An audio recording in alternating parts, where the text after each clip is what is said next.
اعوذ باللہ من الشیطان الرجیم بسم اللہ الرحمن الرحیم۔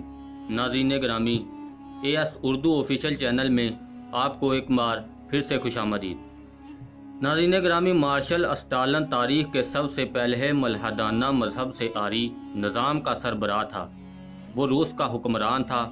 وہ سن 1999 میں پیدا ہوا اور سن 1945 میں مرا۔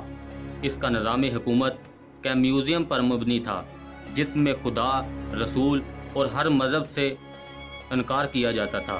اسے 30 سال انتہائی مطلق العنانی کے ساتھ حکومت کرنے کا موقع ملا، مگر اس کی موت اس قدر بھیانک حالات میں ہوئی کہ اس کی اکلوتی بیٹی الحاد چھوڑ کر مذہبی زندگی اختیار کر لی۔ وہ کہتی ہے کہ میرا باپ ایک مشکل اور بھیانک موت مرا۔ یہ پہلا واقعہ تھا کہ میں نے کسی شخص کو مرتے ہوئے دیکھا۔ ہیمورج، خون کا نکلنا، آہستہ آہستہ اس کے دماغ کے بعض حصوں میں پھیل رہا تھا، چونکہ اس کا دل صحت مند اور مضبوط تھا۔ اس نے سانس کے مرکز کو بتدریج متاثر کیا اور اس کی وجہ سے گلا گھٹنے کی کیفیت پیدا ہو گئی۔ اس کی سانس کم سے کم ہوتی جا رہی تھی۔ آخری 12 گھنٹوں میں آکسیجن کی کمی بڑی سنگین تھی۔ اس کا چہرہ بدل گیا اور کالا ہو گیا۔ اس کے ہونٹ بھی سیاہ پڑ گئے اور شکل پہچاننا مشکل ہو گئی۔ آخری لمحات میں اس پر اختناق کی کیفیت طاری ہو گئی۔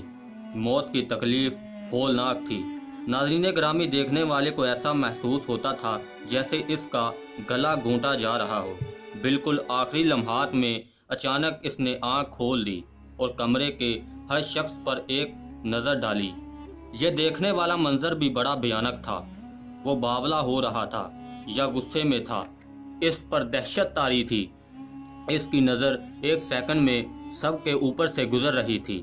تب ایک ہولناک اور ناقابل فہم واقعہ ہو گیا، جسے میں آج تک نہیں بھلا سکی اور نہ سمجھ سکی۔ اس نے اچانک اپنا دایاں ہاتھ اٹھایا، جیسے وہ اوپر کسی چیز کی طرف اشارہ کرنا چاہتا تھا اور کوئی آتا ہوا عذاب ہم سب پر ڈال دینا چاہتا تھا۔ اشارہ ناقابل فہم تھا اور خوف سے بھرا ہوا تھا۔ کوئی شخص نہیں کہہ سکتا تھا کہ وہ کس کی طرف یا کس چیز کی جانب اشارہ کرنا چاہتا تھا۔